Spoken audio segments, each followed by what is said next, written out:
Hello, everyone. So I'm very happy to introduce to you. Today, I have in front of me Ian MacKenzie. He's a filmmaker and writer who lives on the Salish Sea with his partner and young son.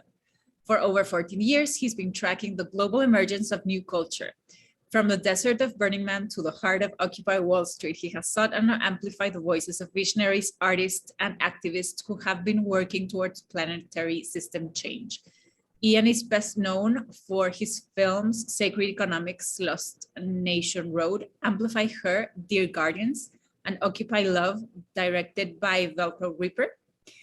More recently, he founded the Mythic masculine podcast, exploring in-depth conversation about emerging masculinities, as well as a gathering of stories and live, how do I say this, Ian? Mythopoetic? Is that you correct? got it. Yeah, you got it. Mythopoetic series illuminating the biggest themes of our time. So welcome.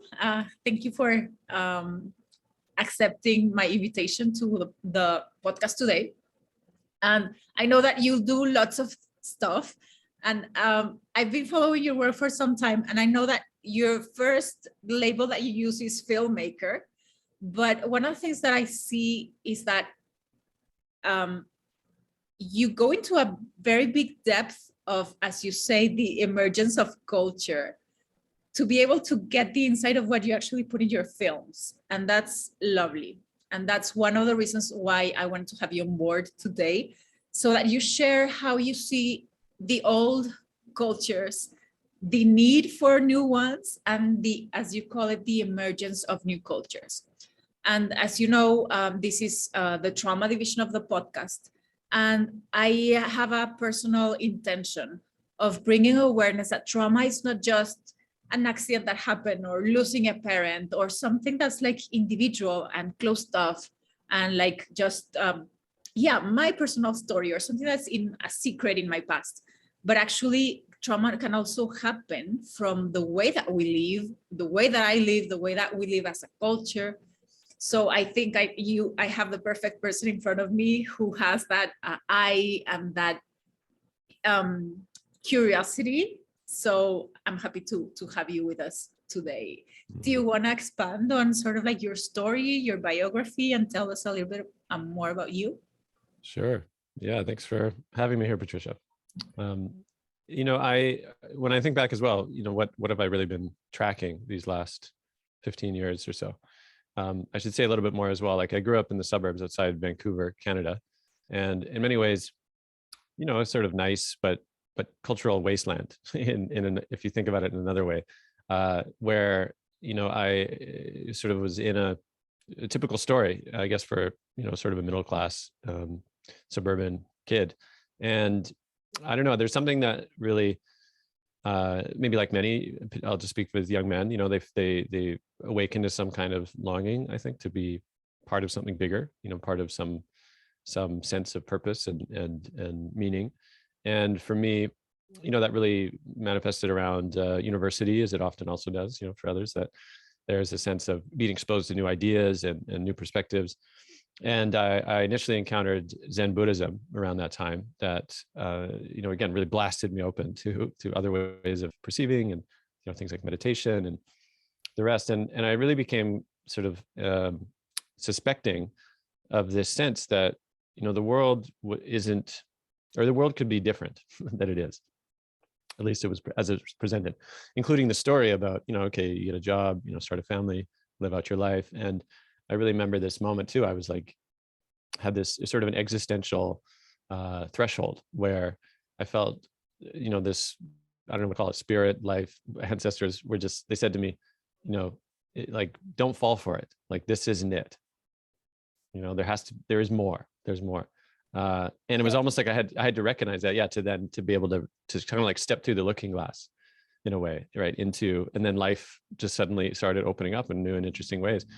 And that's when I also got really curious about creativity and art and storytelling, and film really came to me because I had the sense by, seeing the different creative mediums of what was the most effective way of shifting perspective, shifting consciousness in a short period of time. And I recognize and still do that it's film, the combination of sound and story and narrative and animation, all these things can combine to create a sort of transmission revelation. And of course, distributing it across the internet, in a push of a button, makes it, really intriguing, right? As a creative medium. So that's really how I think I headed towards film. But then of course I've expanded, in lots of other mediums, podcast, essaying, things like that. But I still feel I'm tracking the same thing, which is really the question of like, what happened? Like, how did we get here? That's really good guidance that right there, when you notice that that's not the way to go. Don't fall for it. That's what you said, right? Mm-hmm. And one of is it one of the main things that you do as well as alongside filmmaking, and you work with men, right? Or yeah, how did you come into this calling? Well, I think, as I've approached these different areas of inquiry, my first film was about really looking at like jobs and passion and purpose. A very close friend of mine ended up sort of graduating college, didn't know what he wanted to do with his life. And so he created an internet project where he would work one job a week for a year. It was this idea of, trying everything and seeing what he liked. And I came on the road with him, and we I just covered the adventure, as best I could. And it was wild and wacky, and learned a lot. And then I turned that into a film, which aired here on the CBC in Canada. And then again, that was my entry into film, where I was like, wow, interesting. And then I started to get drawn more into activism, and really, again, like what is happening. The Iraq War started around 2003. That was a sort of galvanizing moment where I think, like a lot of people who were really not persuaded by the case that was being made by the Americans to go over to Iraq and, invade. And so that was sort of a kind of willingness for me to kind of step across from being an observer and more into direct activist. Like I participated in some of the, the marching and things like that. So in some ways it awakened a consciousness of participation. And, again, from there, continued the thread. I worked on a film, Occupy Love, as was named in the bio, with the director Velcro Ripper, which also was looking at the zeitgeist of the moment, and really saw the Occupy movement as this flowering of, again, this activist spirit, like this spirit of another fellow, Charles Eisenstein, who said, the more beautiful world our hearts know is possible. And then from there, I was drawn into the sense of the rise of the feminine. I was like, well, I feel like there's something happening here. I mean, obviously it's sort of a cultural mimetic uprising as well. And I tried to understand it by actually looking at the lives of actual women, in this case, DJs and producers, and looking at, well, how are they bringing their creativity and their spirit through? And how could we actually bring in like a mythic dimension? And that's why it became a series and a graphic novel. And then, of course, by studying the feminine, it revealed to me, wow, I actually know so little about the masculine. And this occurred around 2015 or so. Other event that happened was my grandfather died. And in going through his stuff, helping, kind of organize his things and, everything after he died, he was quite a, academic and a bookworm, and he had just books and books everywhere in his place. And one particular book was on this stack in the, in the room that really felt, I can't remember, but maybe there was a shaft of light that was, right there on the book and illuminating it perfectly. And it was the book Iron John, which is it's sort of a main foundational text of the mythopoetic men's movement that really started in the sort of early 90s, and it has since continued, but had a period of going underground and is now flourishing again, to this day. Mr. Bly, who wrote the book, Robert Bly, also passed not too long ago. And so for me, that was, again, this awakening into understanding masculinity from a mythic perspective, and illuminating so much of my own journey in a way that, before that I just assumed it was, my own personal wrestling. But then he reflected back so much of what at least masculinity in the Western culture seems to recognize as familiar patterns. And then again, I also sort of dedicated myself to men's work. I did the Weekend with Mankind project, which is a pretty well-known organization. And, I've since connected with other groups like Sacred Sons and beyond, and really just tried to understand, what is the heart of men's work. And also started a podcast, The Mythic Masculine, where I've tried to both bridge the previous generation of mythopoetic men's work, as well as bring in a lot of voices now that are also adding, so much to the ecosystem of the conversation, which is really vital as we, reimagine what masculinity could be in the times to come. I really connected to something that you said right just right now about this reflecting back, you know, that I have a struggle and I have a problem finding, I don't know, my purpose, having my, what am I doing here? Or just the sensation of fitting in somewhere, right? And I don't mean necessarily in a social setting, but like in life, in the world, right? And I totally relate and I understand, and I've seen how so many people live these struggles that are associated with trauma in a sense. I think it's just me, right? It's only in my bubble that I feel this experience, that I'm going through this, and I'm like sort of like the weird person who's this is something that I usually refer to that happens when we're in a trauma reaction, that we believe everybody has got it right and I'm the only one who hasn't been able to get your shit together, right? This sense of isolation. And I would love to hear from you what you've seen. I mean, I think we all live it, all of us, right? Like, well, at least, I mean, many of us. Lucky the ones that don't, right? But how is this lived from a male perspective? How does trauma lived, you mean? This sensation of isolation, and you're the only one who has this weird struggle. And I'm putting words, this is not what you said, but of course, feel free to talk about this. But it's also the feeling that it's up to me to fix this. Like, it's entirely up to me. Nobody else will come, or even the concept of help, right? Yeah, I mean, I think that there's a couple of things to unpack here. I think, one is, what at least a mythic understanding of what trauma is or could be. And I've encountered a number of definitions, and at least a working definition that I tend to go towards is, in a sense, like a happening or like an event that has distorted one's capacity to be authentic in the world, right? And so, from that place, I would say, okay, well, and I understand, from trauma theory, that it's like, it's not the event itself that is traumatic; it's the inability to, to kind of reset the nervous system and to return to that place of authenticity.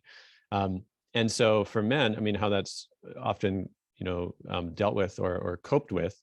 I mean, a lot, not just men, sure, but I mean, certainly men is often numbing out, drugs and alcohol, falling into deep depression, acting out in violence. So many ways in which there's a sense of, do I matter? Because I don't know, again, is it something that is part of the masculine soul to live from a place of purpose, to be in service? I mean, looking to indigenous cosmologies, they seem to be less, or more willing to claim that, yeah, there is something there, in the masculine spirit that wants to be of service deeply. And, I spoke with Indigenous elder Pat McCabe in one of my conversations, where she said, the gift of the masculine is to be architects of the dream, right? And I just love that as a mythic image. And again, in the absence of that, sort of absence of a sense of purpose, then that spiritual longing, or that longing, can just be coped with in a number of different ways. The sort of archetype of the lone wolf is strong, right, within masculine culture, in some ways. And other ways, of course, there's this sort of band of brothers also is a strong archetype in the culture. But often men feel there is a sense of like, I can't really be vulnerable or show my feelings or tap into that, some might say this more feminine, vulnerable side. And so there's a need to kind of do it alone, like the lone hero. And I think that's shifted certainly in the last little bit, where, and particularly even in the younger generations, where they don't seem to be as inflicted with the same hangups, and the same baggage around showing emotion, around showing vulnerability. Like, I'm encouraged by that. And at the same time, I still think that, yeah, this archetype of the hero is still quite strong, right? The hero that sort of prevails. I mean, and we see that shifting as well, of course, when you look to the Avengers, right? I mean, a number of heroes all working together again. So there's some encouragement there. But generally, I think that's how it tends to show up, like the self-perpetuating isolation that leads to more and more sense of disconnection and isolation. One of the things that I see that usually comes up when men's work is addressed is the power of community and bringing community back together. And while I personally believe, but I also think this is what I get from what you just said, there is a drive in men to, hey, I want to feel that I can work through stuff without needing resources outside of myself. So that's sort of like something that we might need to respect at some point, right? But also sort of like we could say the shadow side of that is that I believe that there's actually no one else and I have to carry an extra burden. So it's not the fun challenge, but the darkening burden of I gotta get up by myself and it's like this huge awful thing, right? So putting that aside, that there's like both sides of the coin in this issue, whenever there's this reconstruction of the masculine, one element that I usually see that's common is rebuilding of community, right? What else do you see, or do you want to speak a bit about this community rebuilding? Mm-hmm. Yeah, I mean, one thing to maybe name as well that I've experienced, which is profound and somewhat mysterious, but I think is worthy of note, is there's something around, well, for one, I think it might be helpful to say, at least I'm proceeding with this map or understanding that the masculine and feminine exists in all beings, right? And at the same time, there is something, called gender and has its sway depending on the cultural paradigm. And, that we could spend a lot of time unpacking that. But just to say that if we talk about masculinity and coalescing within a male-bodied person, then there's something around the inability to surrender into what we might say is more feminine qualities of, again, like the vulnerability, the softness, the allowance of emotion, in a real way. There's something that makes that difficult in the presence of women in this culture, which is, again, I think understand there's reasons for that. But I'll say the first time that I was in a men's space, an intergenerational men's space, which is in this case 2015 as well that year, I was struck by how I'd never done that before, right? I was 35 at the time, and I was like, "What? This is a thing? You can actually do this?"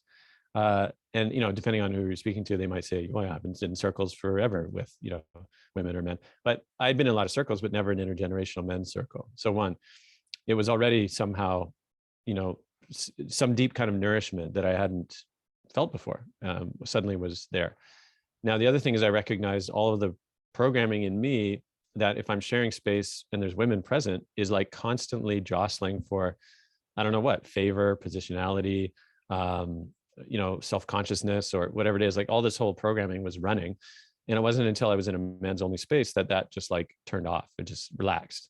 Right. And I was like, oh, okay, that's also the benefit of having, a communal space. Now, the third thing, again, this is really interesting, is there's something about, if a man is being asked to surrender the pillar of masculinity, right? Let's say the firm solidity of, holding the container, like all these ways in which maybe kind of a neo-tantric perspective might speak about, what is the qualities of the masculine. If they're being asked to surrender it, then my sense and my understanding is that they need others to hold the masculine pillar for them to surrender into, which is why it can be so difficult, particularly if we're talking about partnerships, right, between men and women, where a woman might say like, I need you to be more tender. I want you to be more receptive. I want you to show your emotions more. And the guy's like, okay, but that means you have to hold the masculine while I surrender. And there's been my experience as well, that's not necessarily a skilled thing. Like, as in, women are kind of like, yeah, I can do that. And then, you kind of step into that space and they can't hold it, right? Maybe they get reactive, or right, that there's some kind of inability to hold that pillar. And then maybe the guy retracts and he's like, whoa, okay, this is not safe. So it asks a lot, that's what I'm trying to say, for a man who's been conditioned over and over again not to show these things, or to, be fine on your own, or to hide, or whatever it is. And that it's really vital that in this space that then others are willing to hold the masculine. And that's also why I think it's powerful that in men-only spaces where this is somewhat understood, is that men can touch levels of surrender and mutual support, which again tend to be a rare thing in mixed gender spaces. And I experienced that in a lot of men's space, Mankind Project, in my own process with that as well. Also at Sacred Sons, which again I mentioned is sort of a more of a newer organization, which does a lot of work with, I think it's more of a bioenergetics, which is a sort of, you might know more about it than me, but just a sense of tracking energy, right? And inviting the fullness of energy without much story. So it really is focusing on a kind of body-based, I won't say catharsis necessarily, but a kind of body release that requires a strong container of men to hold the level of intensity. I've been in spaces where, a fellow, bulging muscles, tattoos, I would be a little scared, if I was walking down the street and saw him coming at me. And I saw him being held by men in a space where, he would reach levels of just, rage and tears that was intense. Even in a group of men was intense, the level of intensity, and then get to a place of deep kind of humbled surrender. And it was profoundly beautiful. And I can't really see that happening again in a space where there was mixed gender, or even among women, that there was something required of a community of men to come together to hold that container for that kind of release. So last thing I'll say is, what I had this image of is almost like, in terms of the masculine wound, or maybe the trauma is so big that it requires, right, a multitude, like a larger organism, in this case of men holding a particular container for that trauma to be released in a diffused way, right? Because because it's too much for the individual to release on their own, so they actually needed to create like a buffered, container in order to find that release to hold and then come back to a kind of stasis. And I saw it again and again. That's a beautiful way to put it, because I usually refer to the fact that trauma, even when it's lived as a personal story of isolation, as I was describing earlier, it's a byproduct of a social structure, right? And the product of that in itself, it's like things are behind that, like that create. It's sort of like a domino effect in a sense, right? And I love in this picture that I see when I hear your story, how that can also be healed within a larger context, which is not like you're fucked up and it's your fault and all of this, even your fault in the sense that, I mean, lots of trauma survivors will blame themselves for a lot of the traumas that happened. And also a lot of these like more new age perspectives of you attracted it. And even when, I don't know, it might have some sort of edge around you attract this because there's a larger mission or something. But I mean, before you understand like the super transcendence of that, a lot of people go like, I attracted it, and translate it as, again, blame and guilt. And that's like not the, I mean, I've seen where it takes people after some time, and it's not a happy place. So I really like how it can be taken. Also, I mean, you can work at it with, your coach, your therapist, and work at it from an individual perspective, but also this way of healing through community. That's gorgeous. And I will pick a little bit about on this also, like, I mean, I know that this modernization and widespread of modern spiritualities, I know it, whenever there's like these mass tendencies or mass massifications of teachings, I mean, it's good because we get closer to stuff, but it also has its downsides, right? And one of the things that I have been very curious that I think I observe, and it deals with the subject that you just touched upon. Sometimes women, when there are mixed circles, as you say, I see women go into this energy where it's like, oh, men also feel, men are also tender. And then I see like a weird role that they get in, which is like sort of like a mix between maternal and condescending, and like a weird thing that I'm like, is this benefiting someone, or what's it actually benefiting, right? Because I can see from a lot of the men that I know that this creates like an allergy of like, get the fuck away. And also, but I do see some men who like to play that role and fall into that. Yes, come and, clap me because I touch into an emotion, right? Like, I'm again, this mama's boy role fulfillment. And as I'm sharing this, one of the things that comes to me is that lack of the masculine embodiment, whether that's in men or women who hold these spaces, right? And we're sort of like playing with half-cooked ability to actually hold places from a very strengthened position, we could say. Yeah. I mean, I can comment on the mother thing, because it's also a deep vein of inquiry. And what I've arrived at as well is, it started with Jung, I believe, but there's a sense of this idea that to mature is to differentiate, right? To reach full differentiation. And how that plays out often with the relationship to mother, at least from a sort of Western psychological understanding, is that, and this is sort of well known within men's work, mythic men's work, mythopoetic, because they borrow a lot from Jung and James Hillman and people like that. But there's a sense that the boy needs to differentiate from the psychological house of the mother, right? Because the mother in this case plays a role of the primordial source of everything, right? The goddess. I have a 3-year-old son, and it's very clear, right? Like mom's everything. And at a certain point, I think it was understood that the father's role was to, compassionately, but also firmly, guide a kind of necessary separation between that bond, right? Which is devastating to play. And I've seen it happen, in my relationship with my son as well, where, again, I become the enemy, right? Because I'm the one, in a way, I'm needing to create boundaries because of also she's suffering if she's too available to him in sort of an entitled way. But of course, these dynamics don't automatically go away when one grows up, right? Like they carry over, of course, into adult relationships. And for men as well, of course, there's often an unconscious desire for or aversion to the mother dynamic. And that can get touched on like spaces like you just said there, where often women as well can unconsciously embody the maternal, even in a moment when that's not actually what's needed, right? There actually may be a kind of respectful distance is actually the most way of honoring.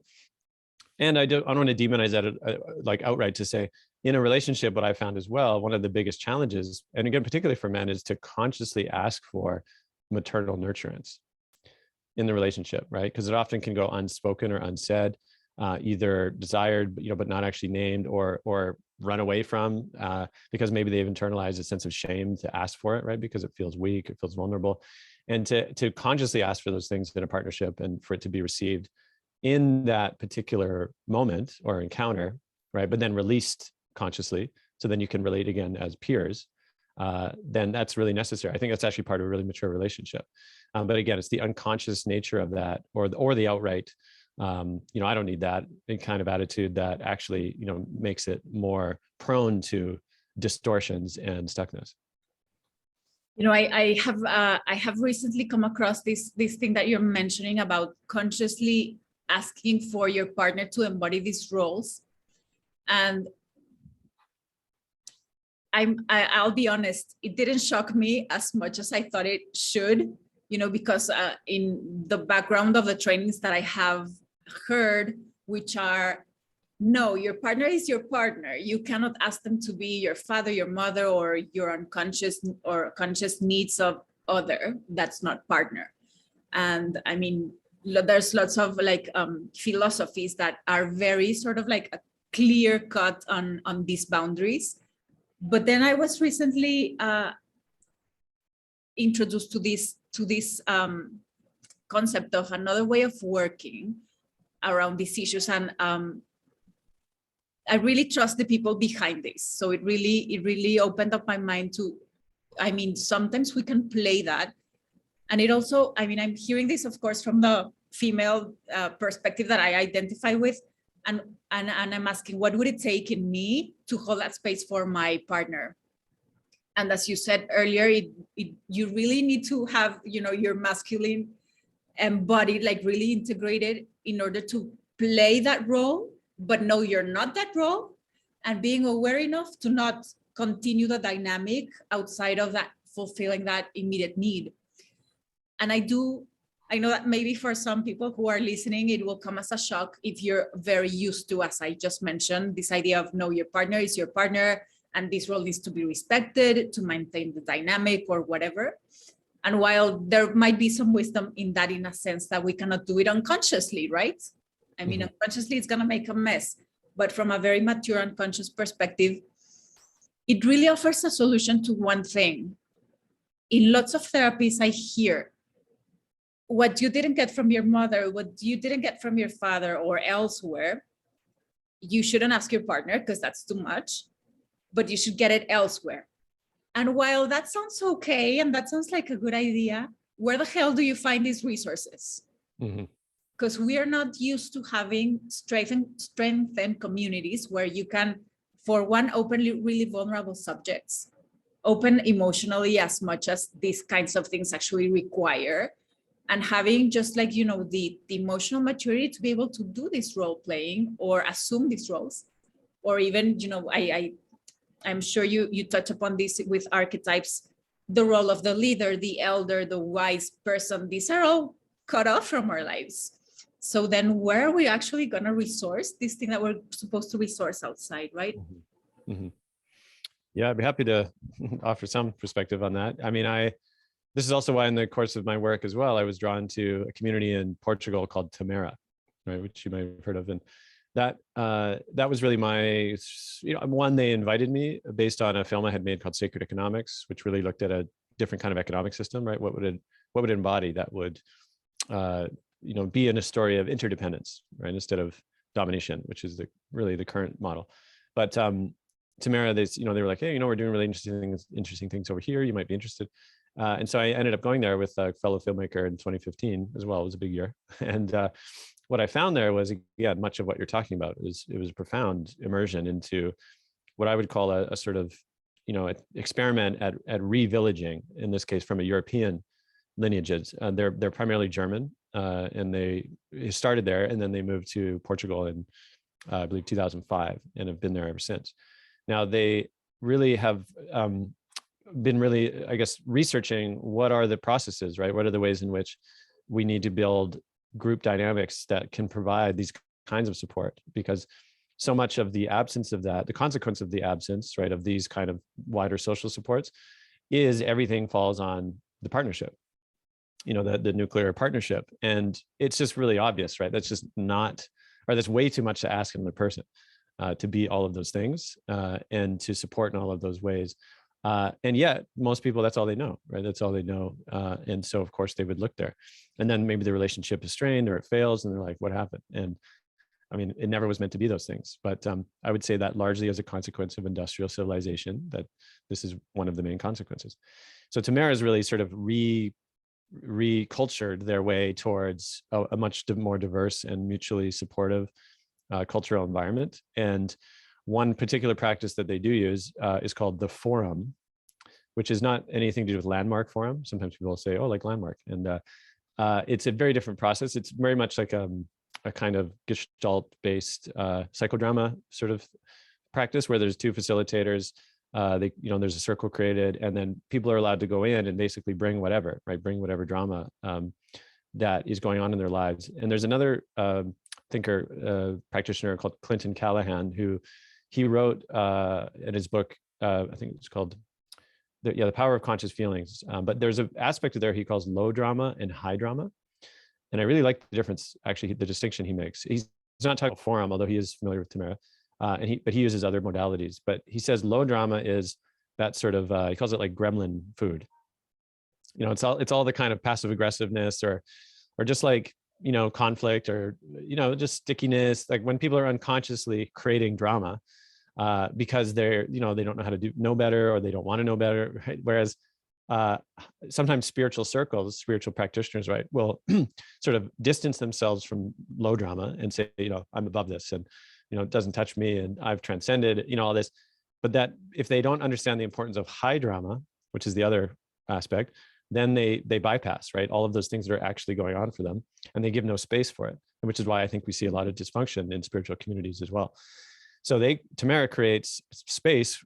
I don't know if they would use this language, but I see it as they create space for high drama, which is where you can consciously bring, big things that are also experienced as personal to the circle, like whether it is, maybe some big dynamic that's going on with someone's, mother story or archetypal mother, or, erotic fantasy, or anger around a situation that happened in the community, or, anything that can be brought, and they perform it, in a way that is meant to be embodied and expressive and really, in many ways, playful, even though they can really touch on, pretty intense things.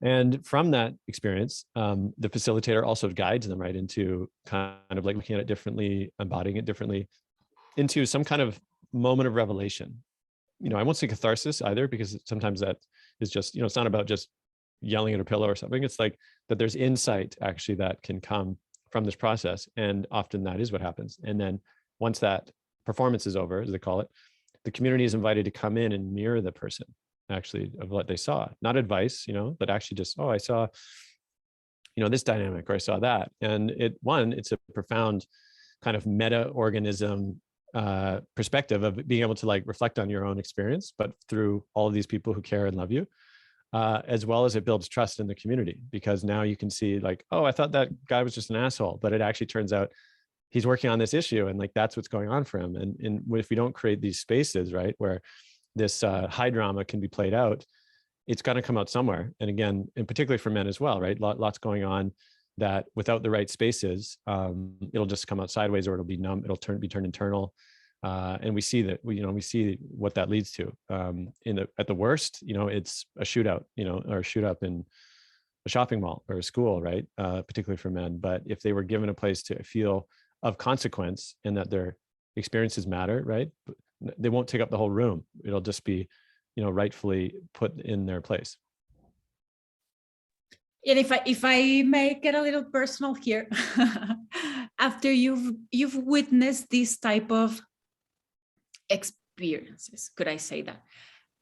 When you've submerged yourself in this type of experience, because I know that this can be like super deep, it goes deep in your tissues, and to be able to be in a place where, I know that they go by trust, transparency, and these things that we don't usually operate by, right?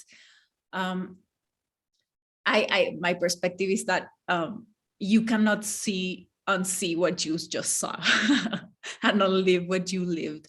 How do you, or what do you bring back after you've been in this type of environment into your life outside community and outside these places that can create a very mature holding? You mean, for example, like coming back from Tamara into how I live now? Yeah. I'd say it's, in one way, it's deeply painful, right? Because having seen what's possible, and I'm not saying they're the way, but they're certainly a way of regenerating a more, culture that really is attuned both to, each other and to life. It's devastating to then not have that, and to just sort of see, all of the absences, right? Which is so much of what I see now. I really feel like I've sort of come from another planet now. And when I talk to people as well, and I'm trying to explain things, and I'm like, what are you talking about? Right? Like, as in, I've gotten better at it. And over the years, I've been also working on a film about this community, which is, to be released finally this year. And hopefully, again, that'll be a good step to be like, no, look, we really saw something. It's like going to Oz, right? And coming back and saying, no, but you were there. And but I'll just say that it also has lit a fire in me to try to create as much as possible these structures of support. And I'll just say, for example, the forum practice, I did bring it back to my community after my first visit, after I experienced it, and tried to plant it there, and in varying, expressions of attempts. And I'll say that it did have a pretty profound effect on the community, and also learned a lot actually about when not to do it, which is also any sort of cautionary tale for people who want to open these spaces. I'll just say, be prepared, because talking about trauma again, there's such an undercurrent of unprocessed trauma in the field, basically, that anytime you open this kind of space, if you don't do it well, you tap this like vein of, all this stuff that's just waiting to have the right moment, and can really be disruptive and can be too much energy to hold in a space. So you really have to be pretty, clear on your intention and the commitment of the people that are there. Like, you don't just open this on a, Tuesday afternoon because you feel like it. Like, you really want a committed group of people that are like, okay, we're in for a period to see where this goes. Not a too permeable boundary can be really, difficult, because then people don't know who's coming next week, or that, the trust, it has to be there to be able to go. But, that aside, you can reach actually some profound places. And then, of course, the challenge becomes, so how do we live this then? And, you butt up against the culture as it is, which is primarily based on disassociation and commodification. And it's, it's a real troubled abyss between there and here, in my experience. Yeah. Well, that's so many things about what you just said, right? And I do remember that they say do not do this type of work, the forum work outside of a community. Yeah. Because I mean, as you were saying, it's deep work, right? And it's not just, I see a lot of people who come into like this, oh, this is alternative, this is new, this is spiritual. And there's like a high, right, at the beginning of when you come in contact with this type of practices, even yoga or whatever. And that's the stage where you want everybody to come in, and you want, this, you should have a session with this person, or you should do the ayahuasca or whatever, it's like this enthusiasm phase that's like cool, but like be wary that there's so many more elements around that. And it does need us to be a little bit more centered if we want to actually go into this stuff like hardcore, right? Yeah, I mean, that I might have been Jamie Wheel, I think, on some podcast I heard recently, but he was saying how, if anybody goes and experiences some kind of new modality, and they're basically, they're it's like new relationship energy, right? This like, oh my God, how did I not know about this? Everybody needs to know. And then they try to turn it into a career like much too quickly, rather than saying, oh wait, this is just part of a healing experience that I've had, and maybe my path is just to incorporate it into my life, not change my life and become the shaman tomorrow, which is so much of that sort of leaping too quickly impulse, right, the quick fix. And there's a lot of understanding or wisdom around, again, like needing to be cooked for some time in these kinds of things before you can really lead appropriately. And I'm saying I was in some ways also naive to say, hey, let's try this here in the community, which in some ways, we have to be willing to experiment, but also, I was willing to be sort of ongoingly reflected as well, and sort of take ongoing and often sometimes critical feedback, right, to be in that kind of position. And it can be bracing, to be there. You were also mentioning that when you come back, you see the missing pieces, right? That you didn't even know that there were, like, they, in marketing, they usually talk about, that the iPhone was such a big hit because they created a need. They usually have this like marketing line, right? And it's a need that you didn't have. You didn't need an iPhone several years ago. I don't know how many, but you didn't need one. And now if you don't have one, it's like, where do I find my maps? Where do I take pictures with? Like, it's already part of your idea of what life should have, right? And this sort of like opens a very wide question for me. On one side, of course, the effect of having been in this very nurturing and very enriching experience of community, but also in a sense, even when we don't have, let me try to word this easily, even when we haven't had that experience, like in this body, right? We haven't experienced being there. I think we all have sort of like a remembrance or like a deep memory of what it feels to feel sort of like complete. And I'm air quoting this, right? And I think trauma, in a sense, is the yearning for that completeness, right? Talking in more poetic language, right? Because Ian and I were talking before we came into the recording about, well, there's lots of ways to talk about trauma. And that's sort of like one of my intentions around the podcast, to address all of the different perspectives. And, you have the shaman's way of talking about trauma, which is beautiful. And also from the neuroscience, which is also very enriching. And from this, as I say, like this yearning for something, I kept remembering one of Bert Hellinger, the creator of family constellations. He said, whenever I come in contact with a constellation, every time I come into contact with a constellation, he says, my question is, what is missing here? What's the element that's missing? And of course, he's referring to the precise tool of family constellations, where it's about integrating, and integration is gonna take you into that next step of healing. But also in this context that you deal with around men, one of the things that I see from the outside, because I'm not in men's work, I love to have my space from that. But of course, I encourage it a lot, and I am super happy that it's getting a little bit more popular, I would say. Or actually, what I want to say is that people, and men particularly, less afraid to step into these places, right? And I wanted to ask you, what's that missing piece that you see for men specifically? So I approach it like from a systemic perspective, family, culture, and also, as we spoke in Tamara's vision, like these missing elements that they want to rebuild around community.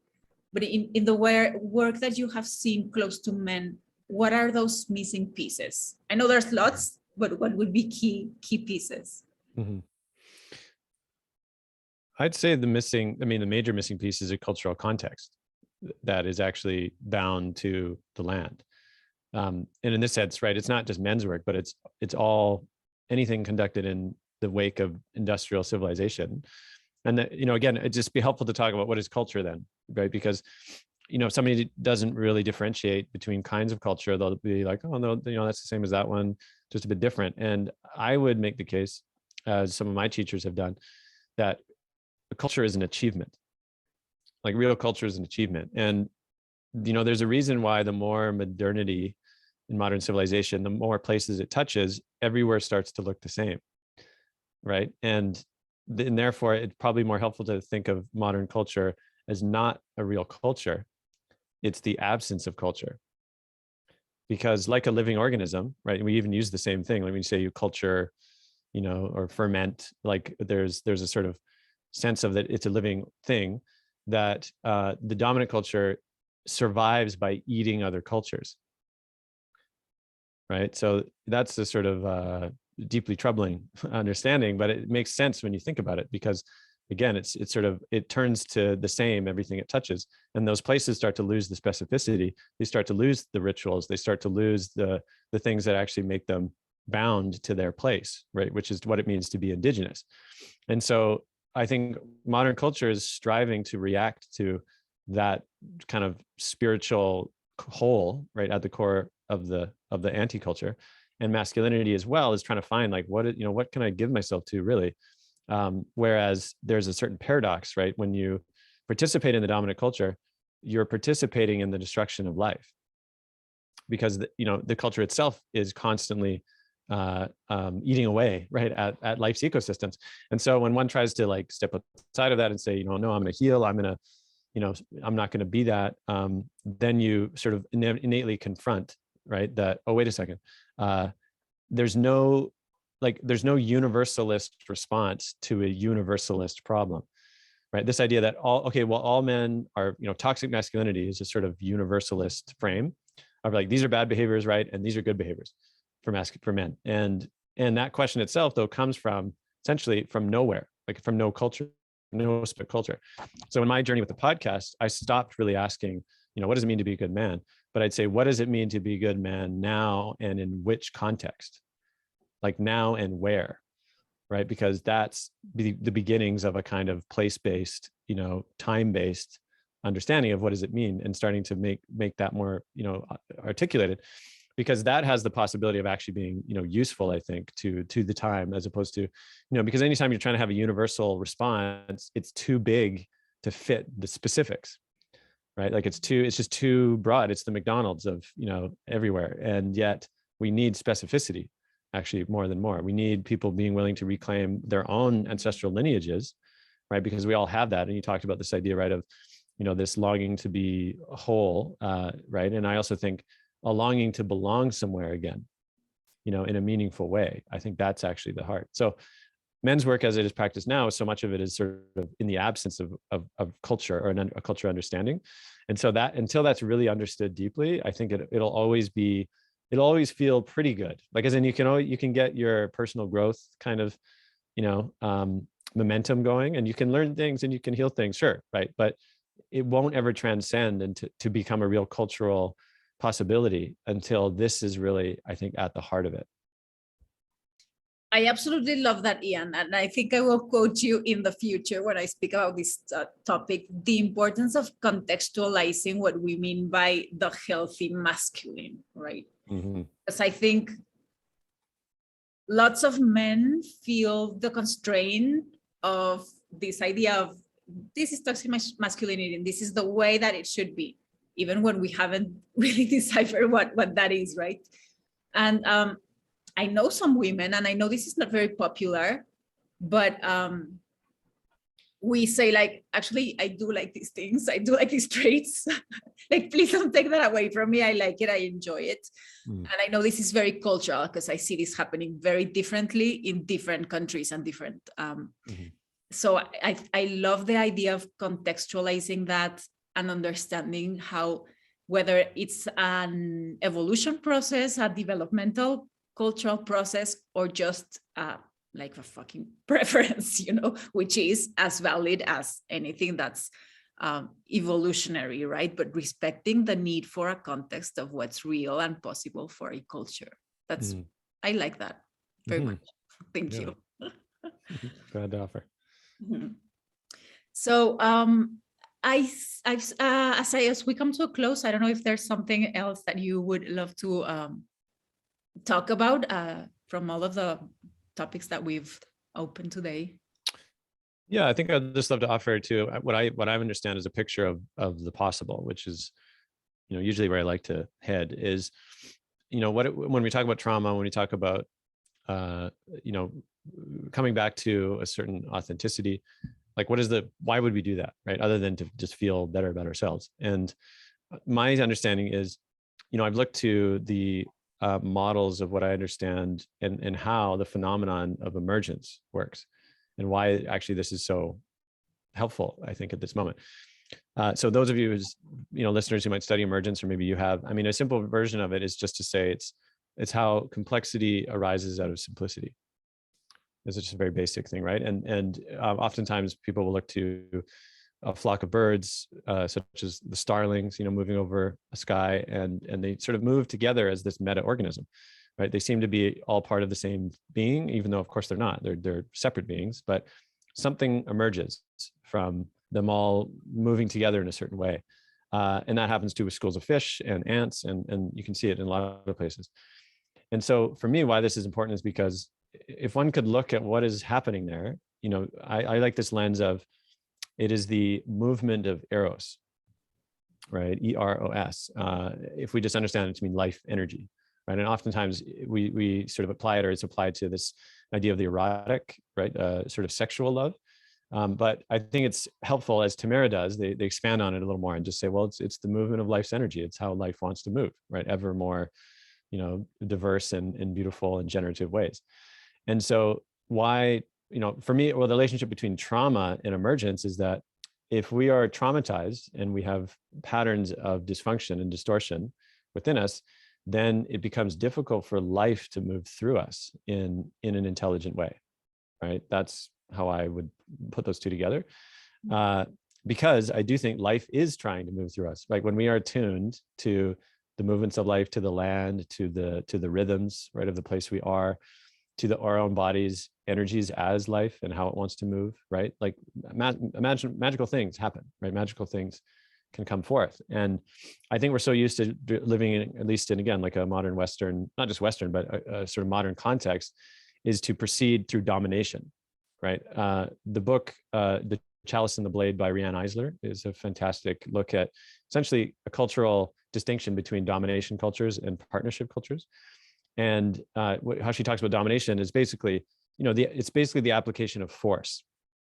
And I think so much of the way that we conduct ourselves and our cities and our working lives is basically a kind of either overt or covert domination, right? You know, we dominate ourselves with caffeine to like wake up more and like head to work, or we dominate ourselves out of the sleeping patterns that actually, you know what, afternoon, I want to take a nap. I mean, my body does, but you know, no, I got to do the thing. I got to be productive. You know, particularly men can fall into this.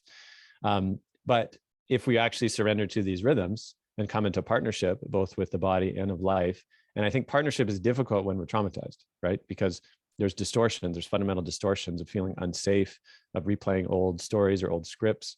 And that is why it's necessary to come to a place of integration and healing. But again, why is because then life can move through us in a more natural way, and we become agents in partnership with life itself.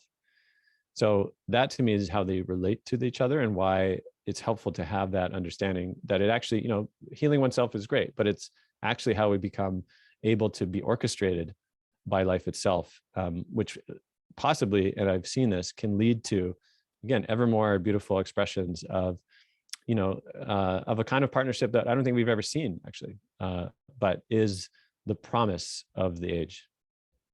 That's definitely a challenge, or it sounds like a challenge, but it sounds like it has a very nice price at the end of the road. Yeah. Yeah. One last question from me, and it sort of like wraps up lots of things that we have discussed in a very concrete thing for our listeners today.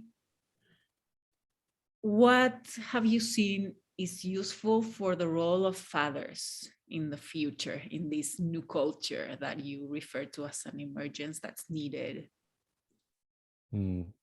What is helpful from the role of fathers? Yeah. Yeah, I mean, I certainly, like I said, I have a 3-year-old son, and so I'm discovering really what that is, right? And I think certainly for men in this culture that we are models of masculinity certainly for our sons and daughters. And I do think there's some, fathering has gotten a bad rap. Patriarchy and its, sort of mythic understanding isn't the rule of men. It's the rule of the father, right? That's like the old understanding of it. And of course, so patriarchy, of course, gets a really bad rap these days as sort of the root of everything ill. And I would just make the distinction, as Rian Eisler does, that it's actually domination culture, not patriarchy. If we try to actually separate those two things. But I think one of the consequences of demonizing patriarchy is, again, we demonize fathering, which is, again, people like Jordan Peterson also, can get a bad rap depending on who you're talking to. But one of the things he did sort of make a case for is that young men in particular are going to be much more likely to be delinquents when their father is absent, right? When they don't have actually strong male role models in their lives. And that's not blaming the mother, but it's like saying that there's something that the father provides, which is really necessary and vital. And so, for me, I do think there is some necessary reclamation of the inherent nobility of fathering, and also not to try to play into ideas of, perfection and, having to be, everything. And that the more that I can also, as a father, come into relationship to other men, including other fathers. For example, I help steward a father group, actually, in my community here as well, where fathers get together and, talk and work. So it's men's work and fathering, which is really vital because, like Bayo Komolafe says in one of my other conversations, that fathering is a community endeavor. It's not necessarily just individual endeavor. So for me, opening up that understanding, again, not from the sole hero father needing to be everything, but recognizing that we are stronger fathers together, coming back into that reclamation, I think is really necessary for this time. That's great, Ian. Thank you so much. So before we consider this session closed, where would you like people to follow you or follow your work or contact you? Mm-hmm. Yeah, well, they're welcome to check out the Mythic Masculine podcast, which, any platform you look, Apple, Spotify, as well as most of my films over the last 15 years and writings are available on my website. It's ianmac.com, IANMACK.com. And the film that we mentioned that I was doing about this community in Portugal called Tamara, the film is available at thesacredmatrix.com, or at least, information about the film, and it'll be released in the months to come. But yeah, if they want to connect there, there's lots available. Wonderful. Do you have an estimate for when it's going to be out? Well, we're hoping Beltane, which is the time of year when, the real eros of the earth is illumined and charged once again. Feels like the right moment to bring something like this to the world. Wonderful. I would definitely recommend that for anyone who has resonated with some of the things that we shared today. Thank you so much, Ian, for having accepted our invitation to the Embodiment podcast. I'm very happy to have had you here in the interview. And bye, everyone. See you soon.